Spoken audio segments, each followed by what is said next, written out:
اگر آپ کی کوئی پیش رفت ہو گئی تو آپ کے اوپر زبردست حملہ جو ہے بھارت کا اور افغانستان کی دونوں طرف سے، اب آپ شکنجے میں ہیں۔ وہ افغانستان جو ہمارا دوست تھا اور ہم اس کے دوست تھے اور امدادی تھے، الٹی گنتی شروع ہو چکی ہے۔ لیکن اس سب کے باوجود ابھی امید کا چراغ میرا گل نہیں ہوا، مدھم پڑ گیا ہے، ٹمٹما رہا ہے۔ لیکن میرا ایک جو امید کا سہارا ہے وہ 400 برس کی تاریخ ہے بھارت کی، اسی خطے سے اسلام کا احیاء ہوگا، چاہے ہمارے کروڑوں مر جائیں اور اس کے بعد ہندو مسلمان ہو۔ اور یہ پیشین گوئی شاہ ولی اللہ دہلوی کی ہے کہ ایک وقت آئے گا کہ ہندوستان کی اونچی ذات کے لوگوں کی اکثریت اسلام قبول کر لے۔ دیکھیے ہمارے ذہن میں خیال بھی آتا ہے تو نچلی ذات کا، شیڈیولڈ کاسٹ کا، شودروں کا نہیں، اونچی ذات کے ہندوؤں کی اکثریت جو ہے اسلام قبول کر لے۔ تو یا ماضی میں روشنی نظر آتی ہے یا حال میں نہیں کچھ۔ ہماری جو بھی غلطیاں ہیں، کوتاہیاں ہیں، وعدہ خلافیاں ہیں، ان کی کیا سزا ہمیں ملتی ہے، ہم اس کے مستحق ہیں۔ میرا گمان ہے واللہ عالم، میں نے کہا تھا ان باتوں میں اختلاف کی گنجائش ہے، یہ کوئی میں قرآن و حدیث کی روح سے نہیں کہہ رہا ہوں، لیکن جو میرا مشاہدہ ہے افغانستان کی تقسیم ہو جائے گی، پختون حصہ جو ہے پاکستان کے ساتھ ملے گا، اور یہ یہاں پر وادی سندھ جس کو اقبال نے کہا ہے کارواں زی وادی دور و دراز آیت بروں، اس یہاں پر خلافت علی منہاج النبوہ کا نظام قائم ہوگا اور یہاں سے فوجیں چلیں گی، نمبر 1۔ نمبر 2، عرب کے ریگزار میں 15ویں صدی کے مجدد کا ظہور ہو جائے گا۔ مہدی کو ہم مانتے ہیں مجدد، شیعہ مانتے ہیں 12ویں امام جو چھپے ہوئے، ان کے امام معصوم جو ہے 12، ان میں سے آخری جو ہے وہ چھپے ہوئے ہیں غار میں 1200 برس سے، اور وہ ظاہر ہوں گے۔ یہ ان کا عقیدہ ہے، ہمارا نہیں ہے۔ ہم سمجھتے ہیں جیسے ہر صدی میں اللہ مجدد بھیجتا رہا، اسی طریقے سے میرے گمان میں 15ویں صدی کے مجدد جو ہے وہ حضرت مہدی ہو، ان کی حکومت جا کر یہ فوج قائم کرے گی، عربوں میں دم نہیں ہوگا، وہ اپنی عیاشیوں کی وجہ سے بالکل کھوکھلے ہو چکے، دولت کی فراوانی اور عیاشی۔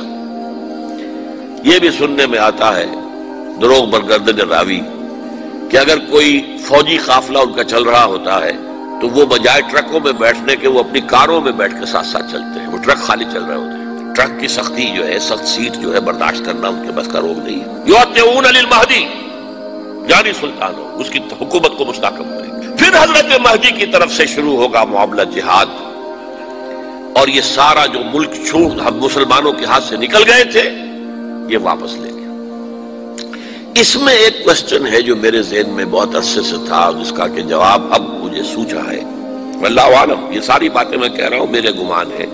کیسے ہوگا کہ اتنی بڑی طاقت ایٹمک پاورز کے مقابلے میں مسلمان دوبارہ میدان میں آ کر اور جیتتے چلے جائیں؟ میرا گمان یہ ہے، واللہ عالم، اس پورے معاملے کا سارا جو ہے ارینا جو ہے وہ ہے مڈل ایسٹ،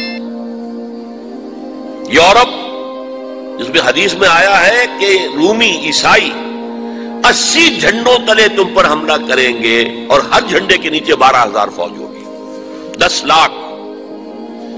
اور مجھے حال ہی میں معلوم ہوا ہے کہ آج کل جو ایک ڈویژن ہوتا ہے وہ 12,000 کا ہوتا ہے، تو 80 ڈویژنز آرمی آئے گی۔ لیکن معلوم ایسا ہوتا ہے کہ روس، چائنا، جاپان اور میرے خیال میں انڈیا بھی یہ نیوٹرل رہیں گے، نمٹ لو آپس میں۔ تو ابراہیمی قوموں کا جھگڑا ہے نا کہ فلسطین کس کا ہے، مسلمان کہتے ہیں ہمارا ہے، یہودی کہتے ہیں ہمارا، عیسائی کہتے ہیں ہمارا ہے، تو نمٹ لو، سیٹل یور سکورز۔ لیکن کوئی ویپنز آف ماس ڈسٹرکشن استعمال نہ ہو، اگر وہ ہوئے تو پھر ہم میدان میں آ جائیں گے۔ میرا گمان یہ ہے کہ ویپنز آف ماس ڈسٹرکشن استعمال نہیں کر سکیں گی مغربی طاقت، اور پھر جنگ کے اندر مسلمانوں کے ساتھ جیتنا ان کے لیے ممکن نہیں ہے۔ جن کو موت عزیز ہے، منحصر مرنے پہ ہو جس کی امید، نا امیدی اس کی دیکھا چاہیے، اور وہ مرنے کو تیار نہیں ہے۔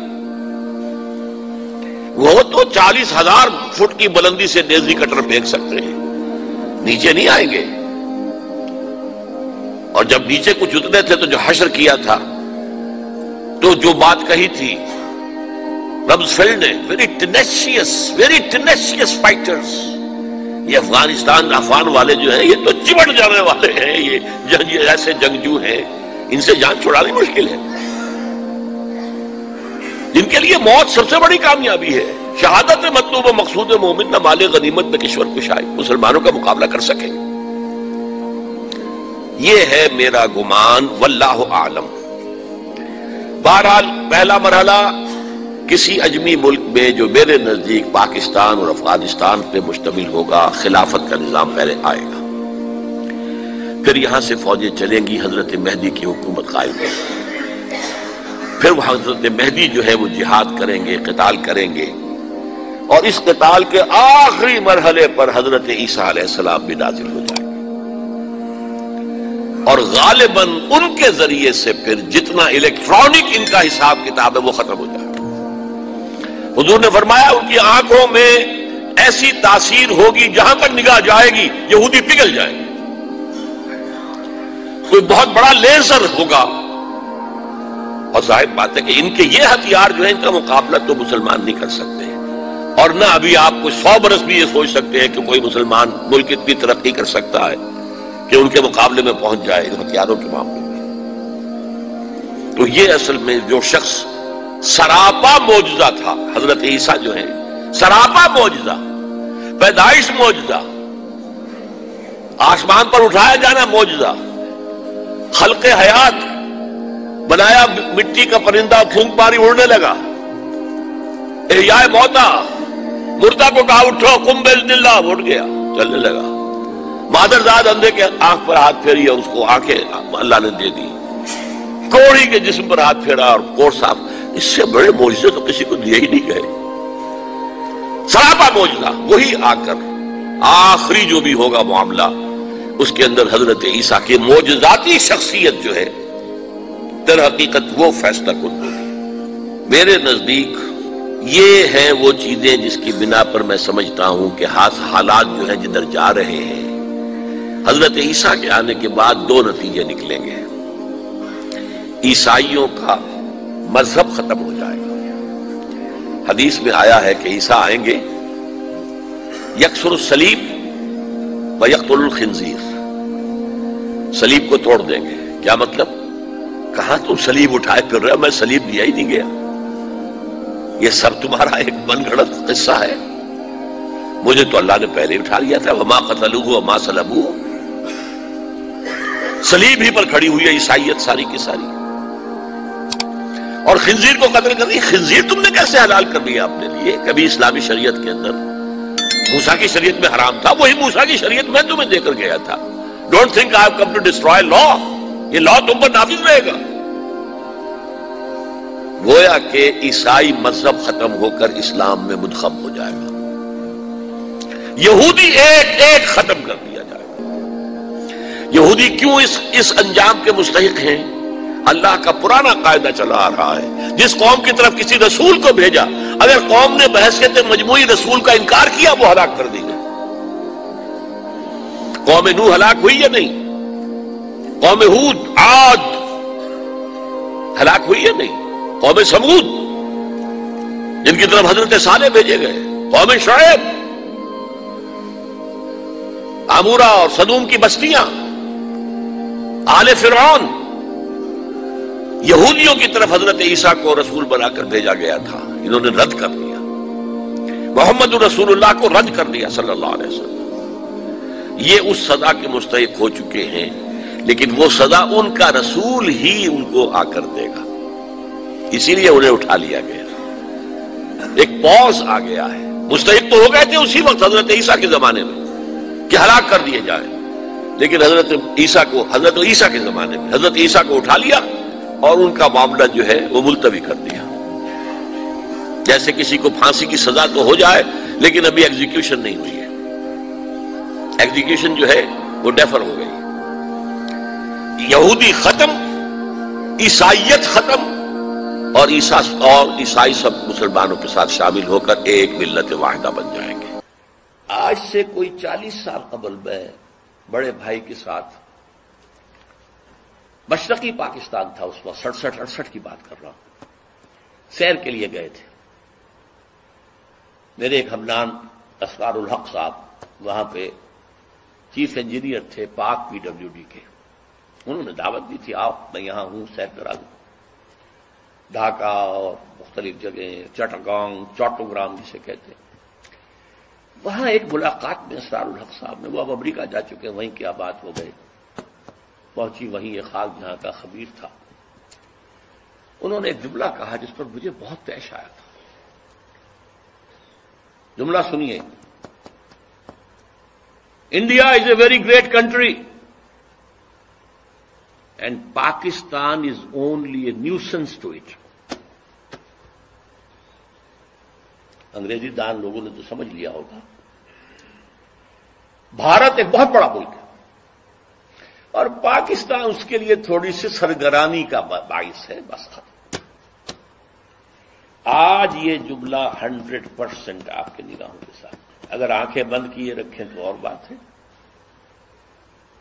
اگر حالات کے رخ کو نہ پہچاننا چاہیں تو لگے رہے اپنے دھندوں میں، کاروبار میں، اللہ اللہ خیر صلی اللہ، ورنہ صورتحال یہ پیش آ چکی ہے۔ الٹی گنتی شروع ہو چکی ہے، لیکن اس سب کے باوجود ابھی امید کا چراغ میرا گل نہیں ہوا ہے، مدھم پڑ گیا ہے، ٹمٹما رہا ہے، لیکن میرا ایک جو امید کا سہارا ہے وہ 400 برس کی تاریخ ہے بھارت کی، ہندوستان کی، جس کے کوئی منطقی تقاضے نظر آتے ہیں، اور مستقبل کی پیشین گوئیاں ہیں محمد رسول اللہ صلی اللہ علیہ وسلم۔ تو یا ماضی میں روشنی نظر آتی ہے یا مستقبل، حال میں نہیں، کچھ نہیں۔ We have been cut to size, اور جو تھوڑا سا شوشہ چھوڑا ہے مشرف صاحب نے کہ میرا جو چین کا دورہ تھا وہ اسی مقصد کے لیے تھا، وہ بیلنس کرنے کے لیے گئے تھے۔ اول تو چین آپ کو گھاس ڈالے گا نہیں، ابھی طویل عرصے تک اس کا ارادہ کنفرنٹیشن کا ہے ہی نہیں، وہ اپنی اکانومی کو ڈیولپ کرنے میں لگا ہوا ہے۔ ثانیاً اگر آپ کی کوئی پیش رفت ہو گئی تو آپ کے اوپر زبردست حملہ جو ہے بھارت کا اور افغانستان کی طرف سے، دونوں طرف سے، اب آپ شکنجے میں ہیں۔ وہ افغانستان جو ہمارا دوست تھا اور ہم اس کے دوست تھے اور امدادی تھے، کرزئی کے بیانات سنیے، یہ کون ہز ماسٹرز وائس ہے، وہ یہ اس کی بات نہیں ہے، یہ بش کی بات ہے۔ بش نے کچھ باتیں یہاں آ کے کر دی تھی، کچھ باتیں پہلے ہی پہنچا دی تھی تھرو کرزئی۔ آج سے 2-3 مہینے پہلے ایک انٹرویو چھپا تھا اکرم ذکی صاحب کا، جو ڈپلومیٹ بھی رہے ہیں اور بیوروکریٹ بھی رہے ہیں۔ یہ قومی ڈائجسٹ میں ان کا انٹرویو چھپا تھا اور انہوں نے یہ کہا تھا، لکھ کے رکھ لو، عنقریب بھارت پاکستان پر بہت بڑا حملہ کرے۔ اگر ذرا بھی محسوس ہوا کہ چائنا اور پاکستان اور قریب آ رہے ہیں تو یہ کانٹا پھر نکال دینا پڑے گا، یہ تو پھر بہت بڑی بات بن جائے گی ان کے لیے، یہ تو کانٹا ہوگا پھر درمیان میں۔ بہرحال اس کے باوجود میں آپ سے کہہ رہا ہوں، امید ہے کہ شاید کوئی معجزہ اللہ تعالیٰ کی طرف سے، پاکستان کا قیام بھی معجزہ تھا اور پھر تاتاریوں کا معجزہ کچھ تھا، تو اب بھی معجزہ ہو سکتا ہے، تاتاریوں کی تاریخ جو ہے دہرائی جا سکتی ہے، اور پھر لیکن اسی خطے سے اسلام کا احیاء ہوگا، چاہے ہمارے کروڑوں مر جائیں اور اس کے بعد ہندو مسلمان، اور یہ پیشین گوئی شاہ ولی اللہ دہلوی کی ہے کہ ایک وقت آئے گا کہ ہندوستان کی اونچی ذات کے لوگوں کی اکثریت اسلام قبول کر لے گی۔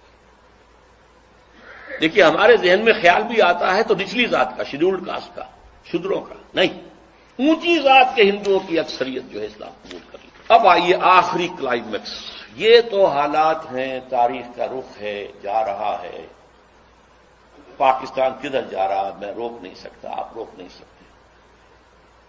ہماری جو بھی غلطیاں ہیں، کوتاہیاں ہیں، وعدہ خلافیاں ہیں، ان کی کیا سزا ہمیں ملتی ہے، ہم اس کے مستحق ہیں، ہم کو